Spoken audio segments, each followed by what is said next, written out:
Well, I think those are barnacles. I think this old tractor's been sitting out long enough to have barnacles all over it. My gosh.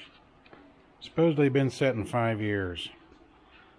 I'd be surprised if it's been that short of a period of time. But anyway, got her back in the shop here.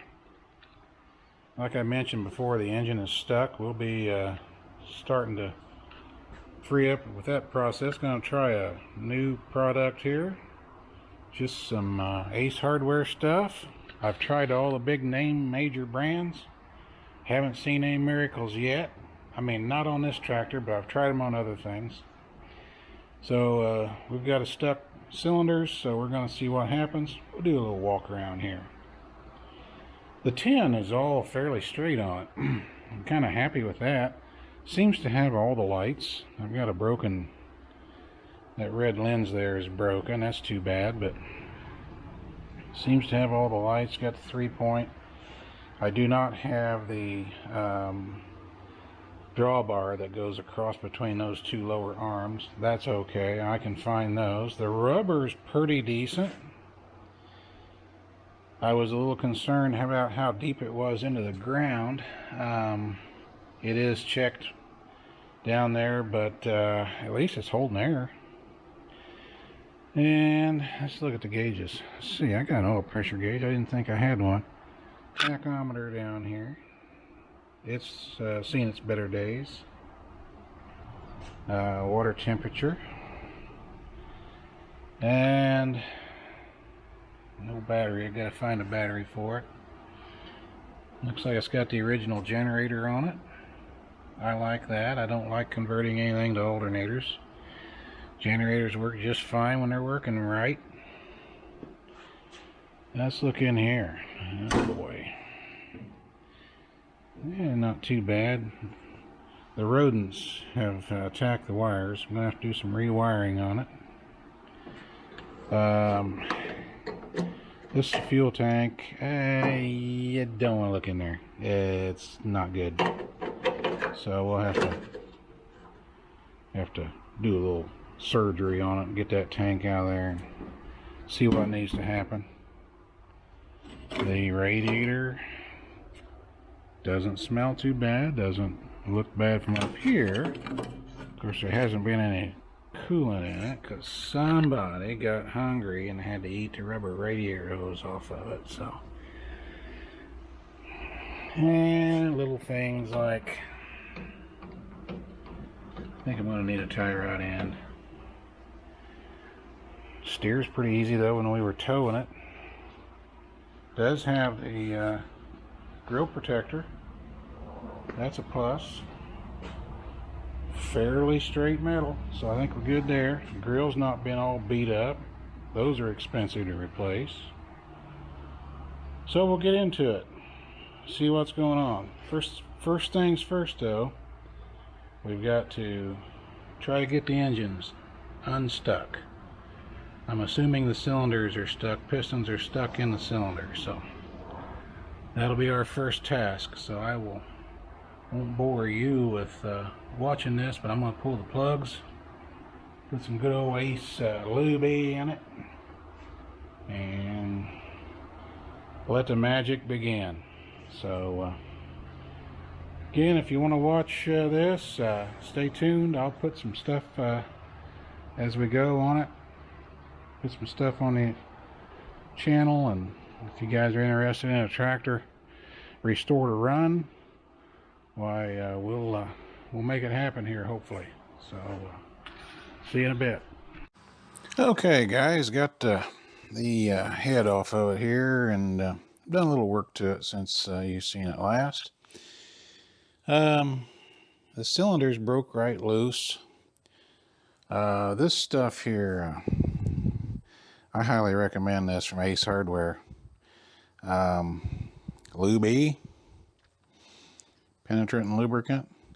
What I like about this stuff is it goes on and stays wet for a long time. It doesn't dry immediately like some of the other brands. It gives it more time to soak in, which is really good. Got it loosened up, got it freed up, got it turning, got it unstuck. Here's some staining.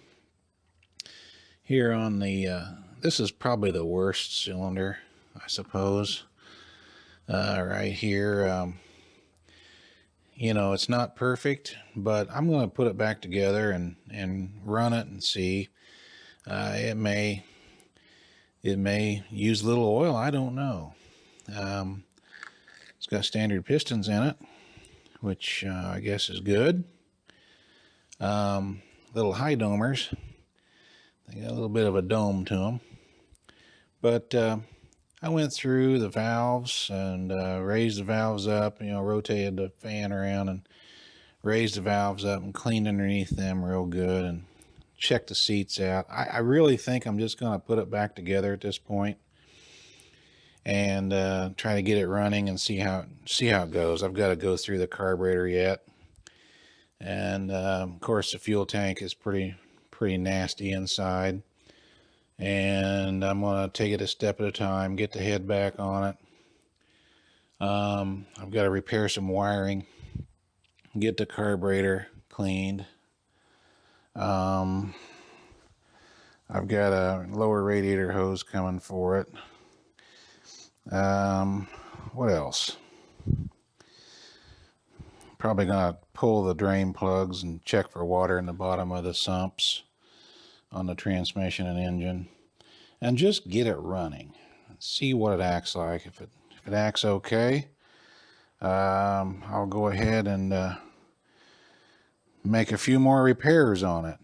Here's the wiring. I'm just going to patch in new wires for now. If I were going to completely restore the tractor, of course I'd put a new wiring harness on it. But, you know, I just, for now, just going to try to get it repaired to run. This is the ignition switch. It's pretty rough. But I'll put a battery in it and see if it'll run. Show you the cylinder head over here. Got it cleaned up. It looks pretty good.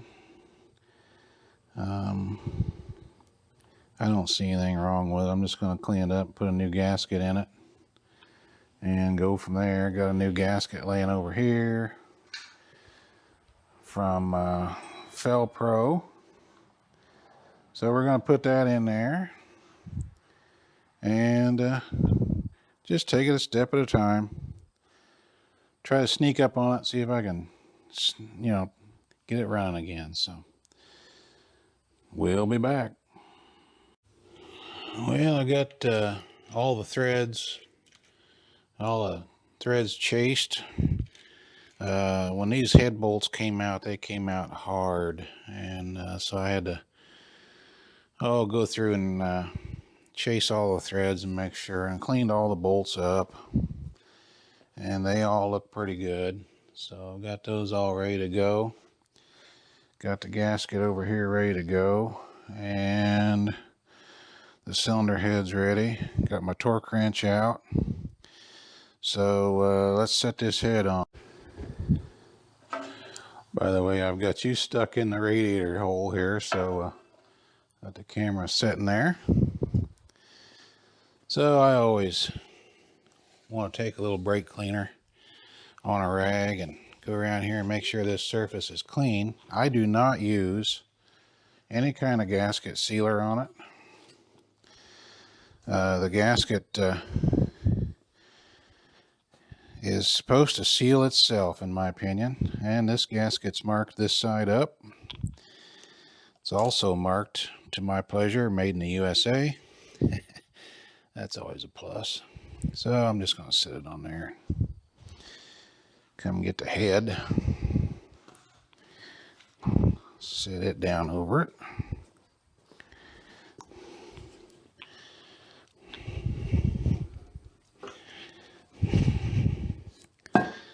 It's not rocket science.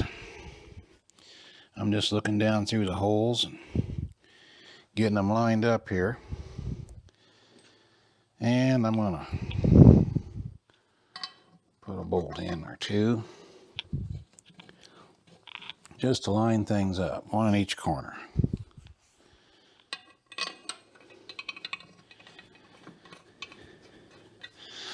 There we go. Now, these are all wet holes. So I've got some sealer. I'm going to put some sealer on the bolts. And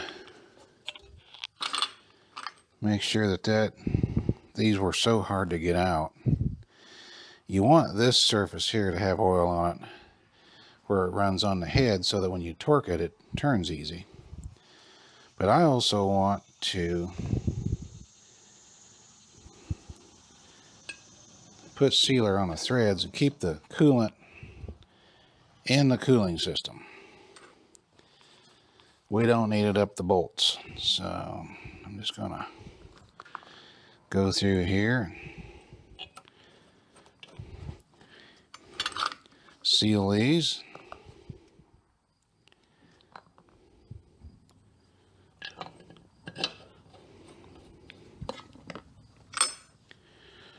Rinse and repeat here.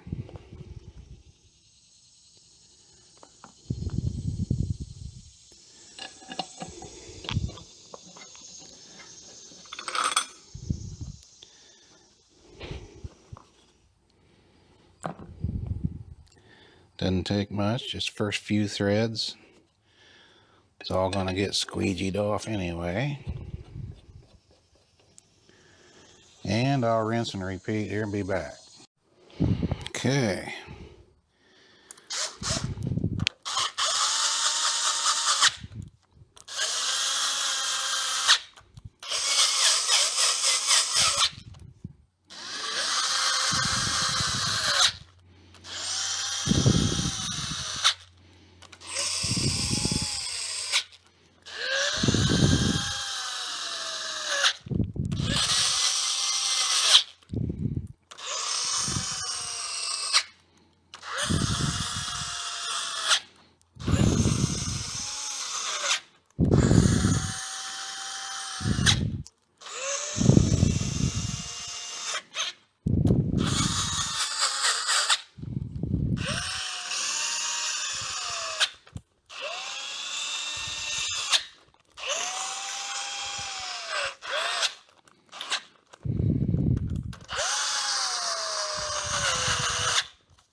Manuals all tell you to start to center of the head and work your way out. So that's what we're doing. These torque to 65. Spec is 65 to 70. I'm going to go minimum. I'll run it for an hour or so and then maybe check them all again.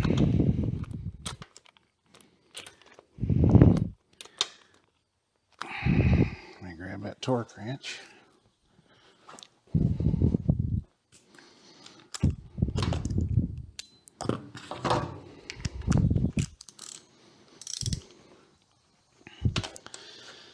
And I usually like to sneak up on the torque here as well. Not go full torque all at once.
think I got them all.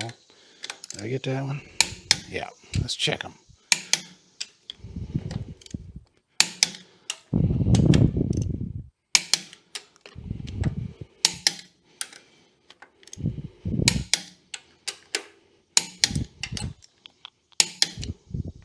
Oops.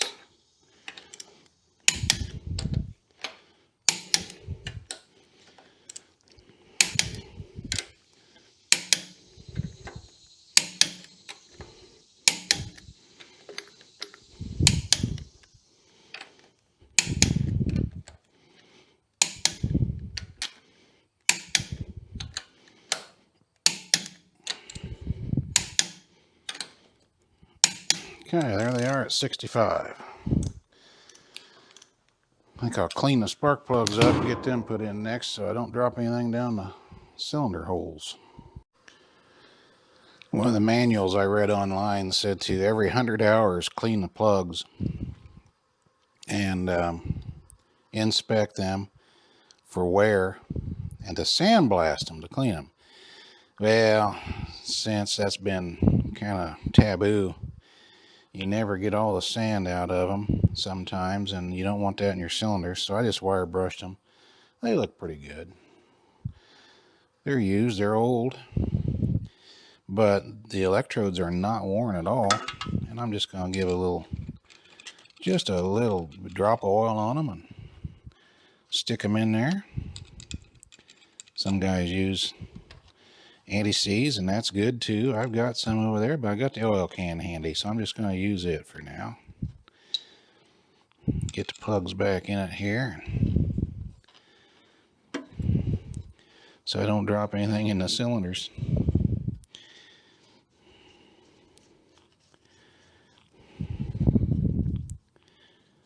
And I think we're good. Get those torqued down. Well, let's see. We got the plugs back in. Got the head on. Let's attack this carburetor. Well, first things first, let's get the air tube off of it here.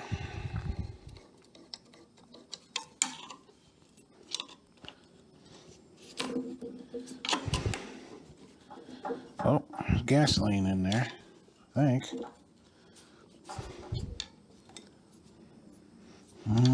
Can't tell if it's gas or water. I'll know here in a minute. Let me just get this pulled loose up here. It's actually penetrating oil. Must come in from the open valves.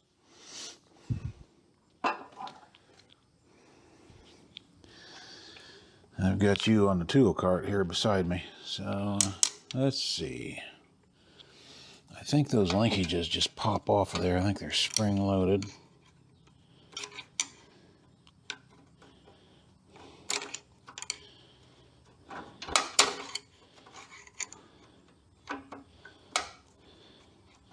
Yeah, it's trying to come off.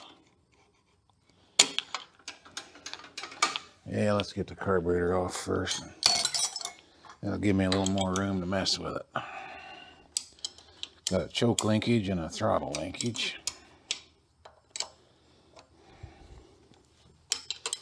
Nice thing about these old Fords is everybody and their brother's got parts for them. A lot of aftermarket parts. A lot of guys doing engine conversions.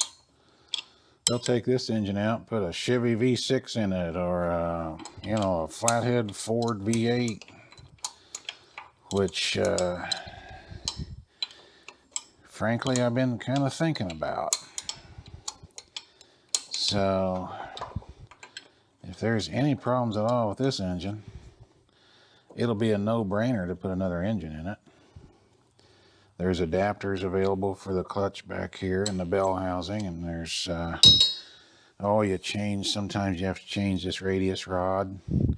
Sometimes you might have to add a frame member because on this setup the engine block and oil pan are actually suspension components. They actually carry the weight of the tractor. and support the front end up here. So there's different modifications that have been done to these old tractors just to make them more interesting, because they are kind of boring the way they are, and pretty much gutless, not much power. Yeah, that popped off. Let's see if I can get this one to pop off too.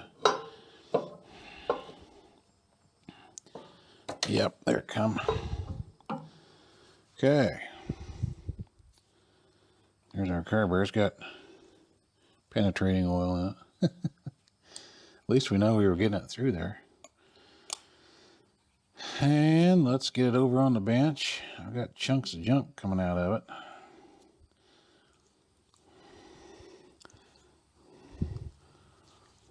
it. Let's get it over on the bench and get it apart. See what's going on with it.